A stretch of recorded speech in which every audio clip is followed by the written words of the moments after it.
Hi guys, Opie here. Welcome back to my Brew City Garden. Hey, today is July 29th. We're almost into August. Can you believe it? This year is flying by so fast. It's unbelievable. But anyway, it's about 78 degrees here. The sun's in and out. A little bit humid, but overall it's just a beautiful day. I was just getting ready to go out in the garden, check on some of my fruits, and maybe harvest a little bit, and I thought you might like to join me. So let's go take a look and see what we can find. All right, let's go. So in this first row of bales here, this is where I planted my cold crops. I've got cabbage, I've got broccoli in here, I've got some kohlrabi. For the most part, nothing's really developed very well. But we had one of those weird seasons where spring was more like winter, and then suddenly it was summer, which doesn't bode well for the development of cabbage heads or broccoli. But whatever, it is what it is. And actually, these leaves are edible. As you can tell, the worms have had a field day with them, but I've sprayed them with BT, so that issue should come to a conclusion very quickly.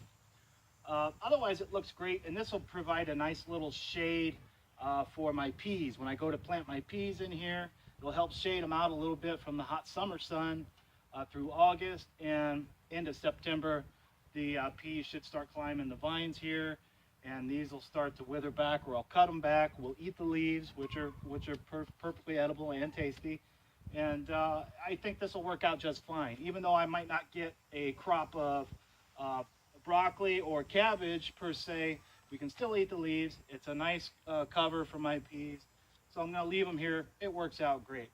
Unfortunately, there's nothing to eat here today unless I pick up these leaves, but I'll just leave them for now. But the growth looks nice. Do have a fairly nice looking kohlrabi developing here. I might let this get just a little bit bigger. This particular variety, this is white Vienna, so you don't want them to get too big, otherwise they'll get woody. What I'll probably do with these is pick them, and I'll actually hand these to my neighbor across the street who absolutely loves these little kohlrabi, and he's always peeking through the garden to see if I've got any. We eat them here, and I do like them. And I grow the large ones just kind of out of novelty. So these are going to go to the neighbor. He's been a great neighbor to us, so we're gonna return the favor a little bit. So I'm gonna bypass the green beans. There's not a whole lot to see there. We got rid of the Japanese beetle infestation, and I should start seeing flowering here within the next week or two. Oop, I got bumblebees dive bombing me here. That's all right. That's a good thing. But let's take a look inside, see what we've got for our cucumbers. These are the little Wisconsin SMR pickling cucumbers. And as I fully expected, these things are coming on very strong. Flowers all over the place. These beautiful pickler cucumbers. And even if you don't pickle these, if you just eat them as they are, they're crisp, they're delicious. These things are awesome. I prefer these over the large cucumbers. Oops. I prefer these over the large cucumbers any day. And the bumblebees obviously like them too. Oh, there's a big one. Look at this guy. With these picklers, that's about as big as you want to get them. I wouldn't go much larger than that. That's a great little cucumber. These are going to be delicious. And on this side of my cucumber vines is the lemon cucumbers, the little lemon ones. These don't seem to be quite as productive, or at least they're coming on a lot later in the season. I picked one lemon cucumber so far, and although it's very good, just not a whole lot of production. We do have a lot of flowers though, so I believe in the next couple of weeks that will change. As you can see, we're taking on some pest pressure, and I have been spraying this part of the cucumber trellis with neem oil to help keep these pests under control. Otherwise, everything looks okay. You know, the bees don't seem to mind. They're happy, and there's plenty of them in here. Lots of flowers, so even though these are coming on later, I still expect to get a pretty healthy crop of lemon cucumbers. Now, of course, the summer squash are just as vigorous as ever. If there's one plant we can count on to give us a bountiful harvest, it's going to be our summer squash. I've got yellow crookneck on this side, and I've got some green zucchini on the other side. And we've already harvested just a ton of this stuff, and there's more to come. Let's take a look and see what we can find in here. Look at that.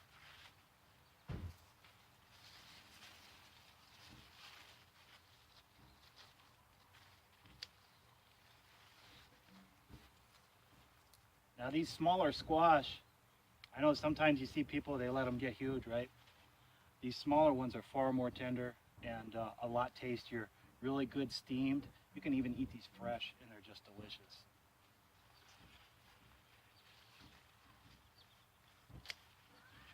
And of course we got some larger ones too. They grow very fast. A small squash this size can become a squash this size in about 24 hours.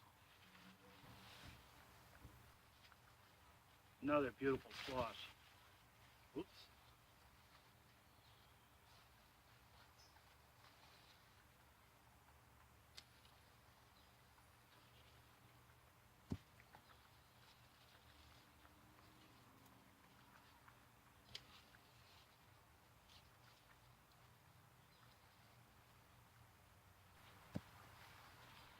All right, looks like that's all the squash we got today, but that's plenty for dinner and then some. As you can see, we're getting some great production out of these cayenne peppers. They're looking really good. Quite a few of them are turning red now. I don't want them to sit on the plant too long as red peppers, because that's when you know they're fully mature and they will begin to dry out on the vine. So let's just go ahead and get these little red cayennes snipped up here. Try not to cut the plant while you're doing this. Though these peppers are very resilient.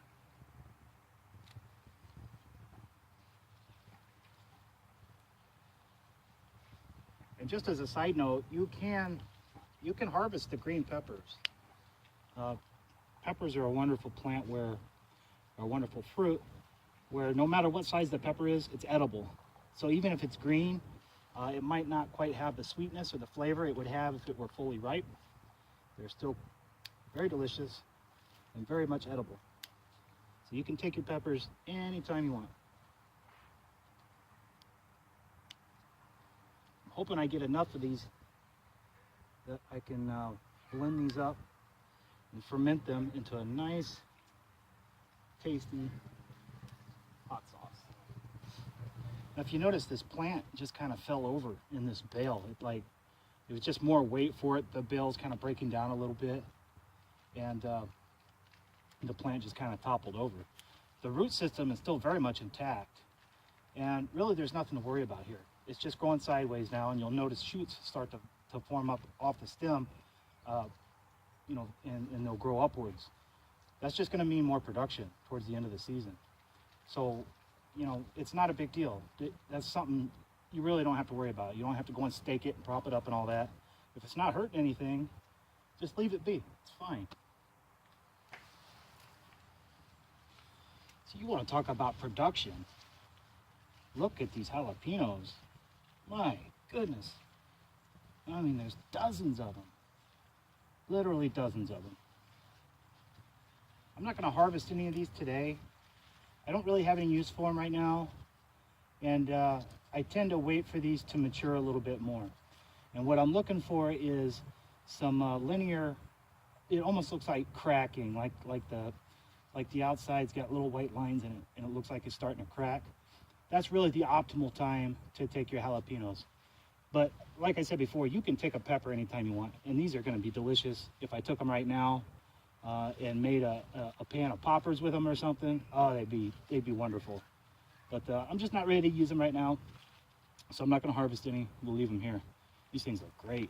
Just like the jalapenos, these Jimmy and Ardello peppers, man, are they productive. At the beginning of the season, these plants were really small, kind of like this one.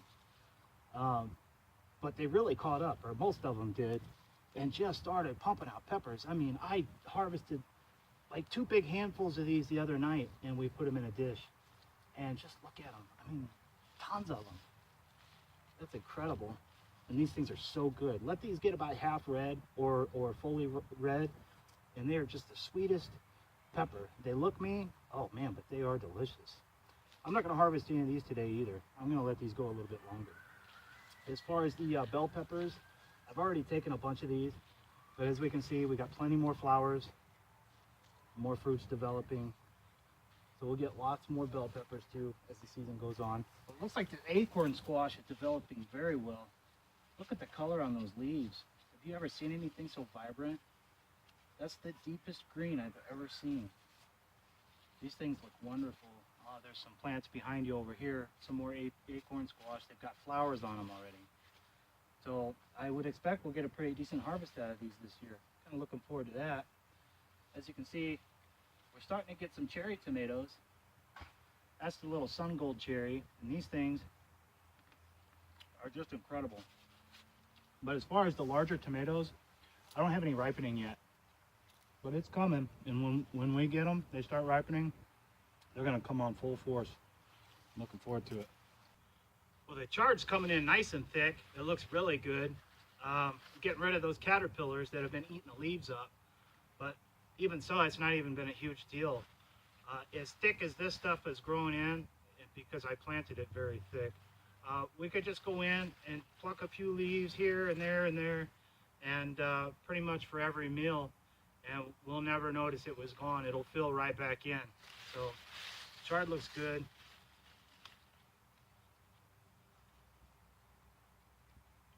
And it tastes great too.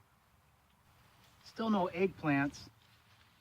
It looks like I got a small fruit forming here. So that's encouraging. These flowers are beautiful. I had no idea. These things look incredible. We've got plenty of flowers. Looks like at least one fruit developing, maybe another one here. So it won't be long. We'll see how that turns out. Well, just for kicks and giggles, I wanted to dig in here and just kind of see how our potatoes are developing. As you can see, this is the straw base. So this is all previous year's straw that I put into a garden bed, and I planted potatoes on this whole half of this garden bed. And when I tried this before, the harvest I got from it was phenomenal. And I'm assuming this year it's going to be really good too. They did go in a little bit late this year. Let me dig in here and see if I can find one.